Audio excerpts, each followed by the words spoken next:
Hello again, future teachers. Welcome to part two of our English General Education Review, also for your majorship preparation. In this session, we'll tackle another set of 15 questions, each with rationalizations to help you master key concepts in grammar, literature, and language learning. Okay, let's begin. Number 16. What does poetic justice mean in literary works? The villain succeeds despite their immoral actions. Letter B. Characters receive rewards or punishments based on their deeds. Letter C. The story ends without any clear resolution. Or letter D. The hero is defeated due to external factors.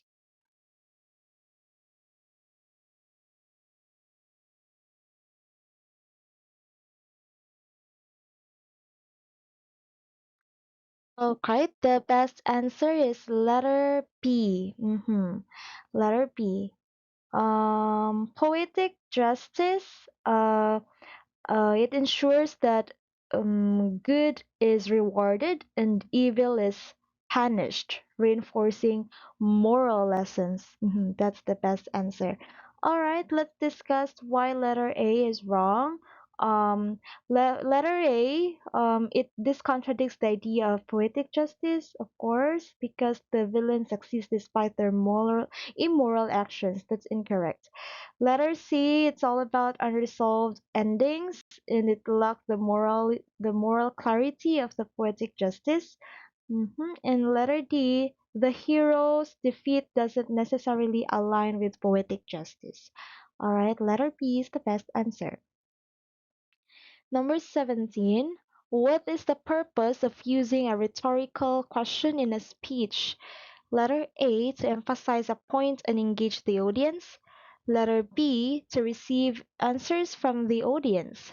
Letter C, to introduce a controversial topic. Or letter D, to entertain the audience with humor.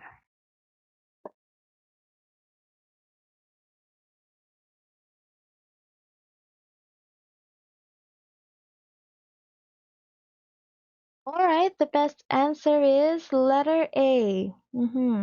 Rhetorical question. This provokes thought and draws attention to a key idea without expecting a direct response. Alright, this is to emphasize a point and engage the audience. Letter B is incorrect because rhetorical questions doesn't seek answers, and rhetorical questions are not solely for introducing controversial topics, and humor isn't the main purpose of rhetorical question. Alright, so letter A is the best answer. Number 18. Which of the following is a reliable strategy for summarizing long text? Letter A. Focus on a specific examples in the text. Letter B. Copy and paste important sentences directly. Letter C. Rewrite the text in your own words, emphasizing key points. Or letter D. Avoid reading the entire text to save time.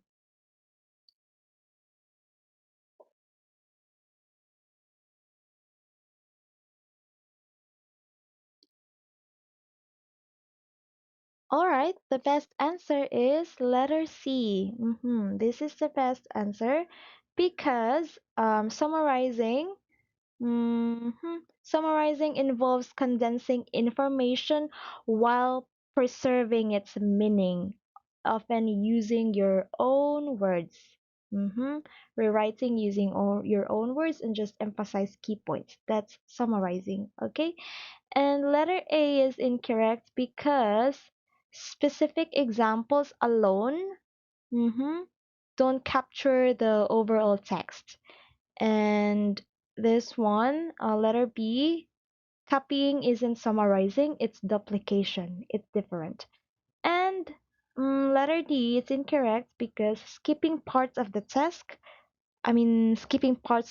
text risks missing key information. So it's not good. The best answer is letter C. Number 19. Which type of prose focuses on real events and factual information? Letter A, fiction. Letter B, non-fiction. Letter C, poetry. Or letter D, drama.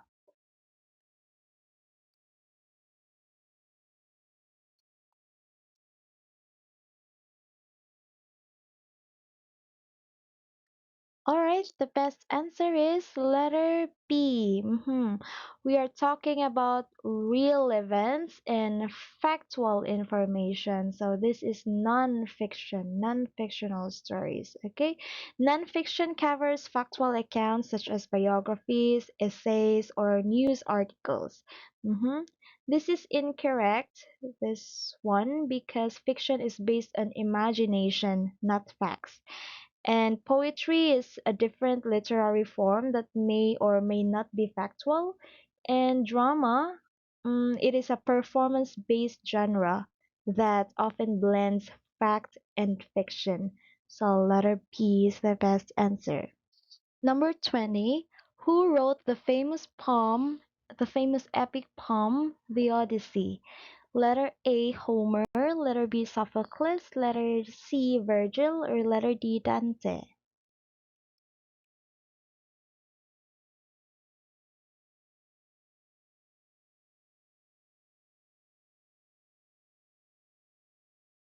Alright, the best answer is letter A, it's Homer.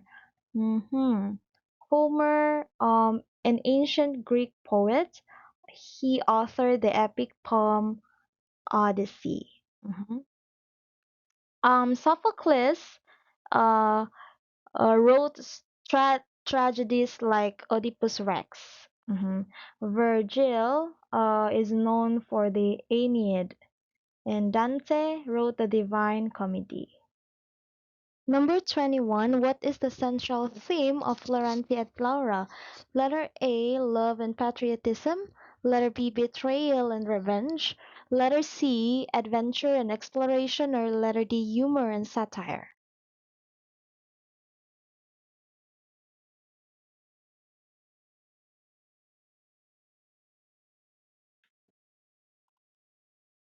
Alright, the best answer is letter A, love and patriotism. The epic poem intertwines romantic love with loyalty to one's country. That's Florenti and Laura.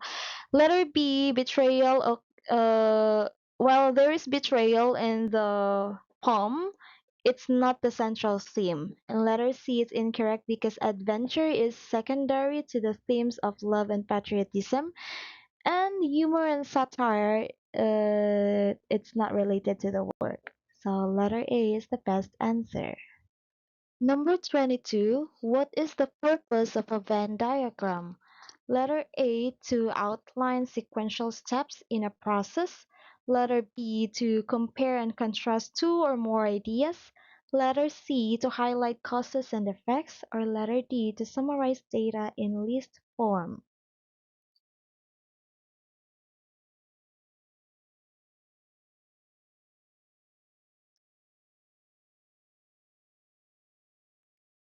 The best answer is, of course, letter B. Venn diagram visually represents similarities and differences. This is the similarity, the comparison, and the difference, the contrasting ideas. All right. Mhm. Um, Letter A, sequential steps are best outlined using flow charts. Again, we use flow charts for sequential steps. For cause and effect relationships, these are better represented in diagrams like fishbone charts, fishbone. And data lists do not utilize Venn diagram. So the best answer is letter B. 23. Which of the following is an example of transition word for contrast? Letter A, therefore, letter B, however, letter C, furthermore, or letter D, additionally.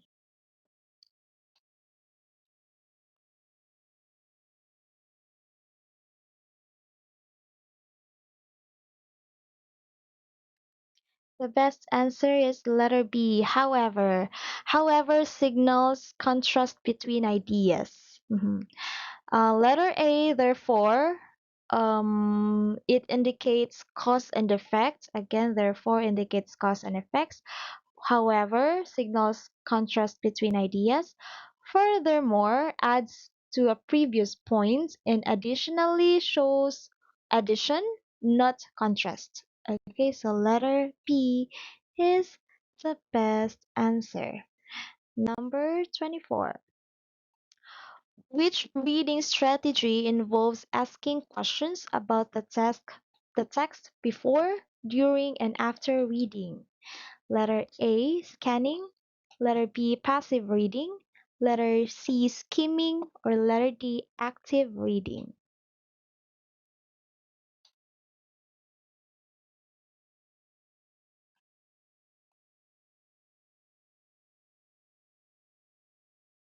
The best answer is letter D. Active reading. Active reading engages the students, the readers, with material by questioning and critical thinking, questioning about the text before, during, and after reading. That's active reading. All right, scanning. Scanning focuses on quickly finding specific information. Again, quickly finding specific information, that is scanning.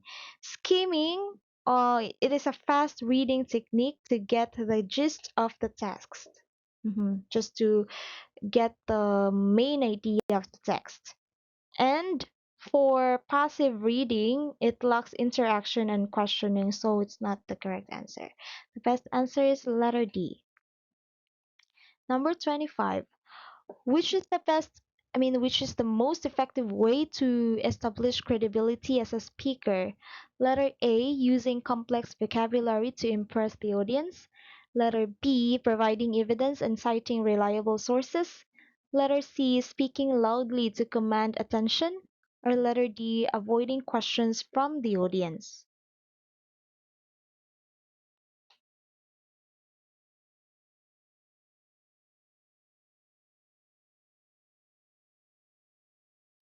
The best answer is letter B.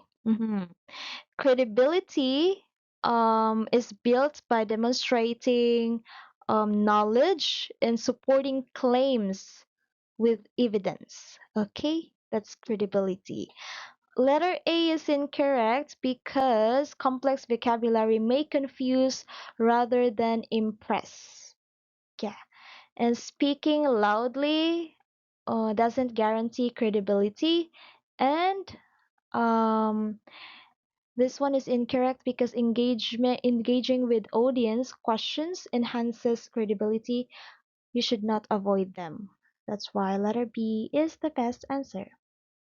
Number 26. Which of the following is a common theme in Philippine folklore? Letter A, the superiority of Western culture. Letter B, the rejection of traditional beliefs. Letter C, harmony with nature and the supernatural. Or letter D, the pursuit of material wealth.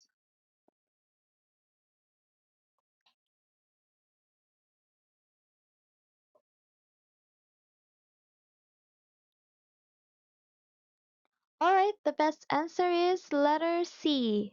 Take note that we are talking about Philippine folklore. So, Philippine folklore often reflects respect for nature and belief in supernatural beings. Don't forget that. Alright.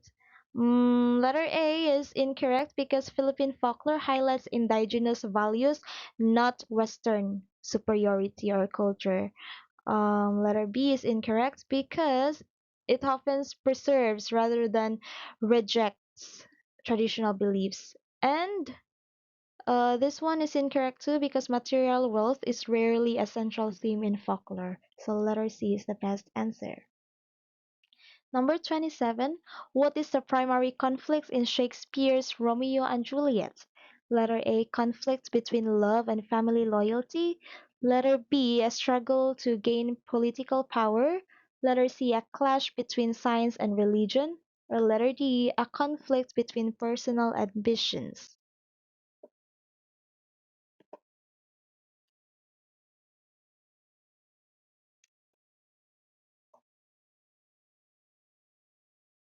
The best answer is letter A. The tragedy Romeo and Juliet revolves around the love between Romeo and Juliet amidst their feuding families.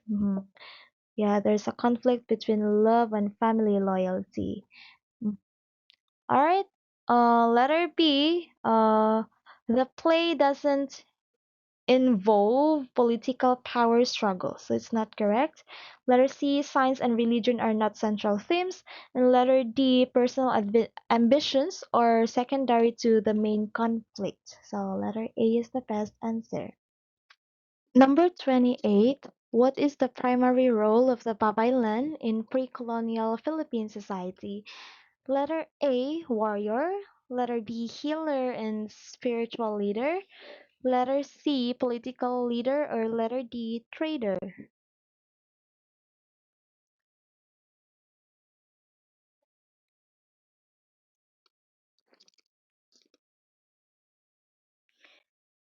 The best answer is letter B. Babaylans were revered for their roles as healers, ritual leaders, and intermediaries with the spiritual world. Yet. Mhm. Letter A, it's incorrect because warriors were distinct from Babaylans, focusing on defense and conflict. They are not warriors. They are not political leaders. Political leadership was typically handled by the datu or chieftain in the barangay, and trading was a separate role in society, usually handled by merchants. So, Babaylan, mm, they are female healer and spiritual leaders. Female. Number 29. Which critical thinking fallacy occurs when someone attacks the person making an argument rather than addressing the argument itself? Letter A, strawman. Letter B, ad hominem. Letter C, red herring. Or letter D, false dilemma.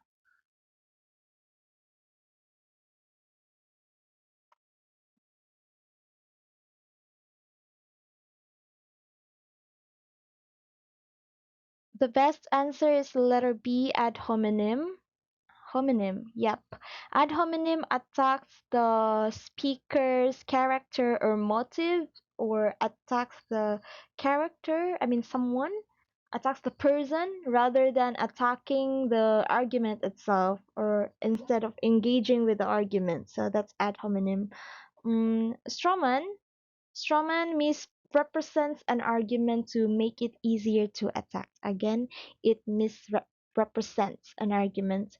Red herring, it distracts by introducing irrelevant information. Again, a red herring distracts by introducing irrelevant information, and false dilemma presents only two options, ignoring alternatives. So the best answer is letter B. Next, number 30, what is the purpose of using parallel structure in academic writing? Letter A, to make the sentences longer and more detailed. Letter B, to create rhythm and clarity in sentence construction. Letter C, to highlight the central arguments of the paper. Or letter D, to avoid redundancy in sentence length.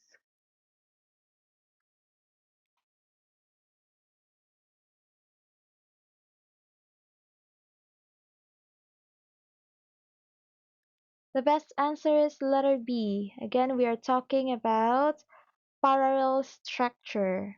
Parallel structure ensures consistent grammatical form, improving readability and flow. Alright, clarity of sentence construction. That's parallel structure, the purpose of parallel structure. Letter A is wrong because the length is not the purpose of parallel structure. Letter C is wrong because it supports clarity but does not highlight the central argument directly. And letter D is wrong because it focuses on balance, not eliminating redundancy. So letter B is the best answer. All right, and that wraps up part two of our English education review. How did you find this session? Share your scores in the comments below and let us know what topics or areas you'd like to review next.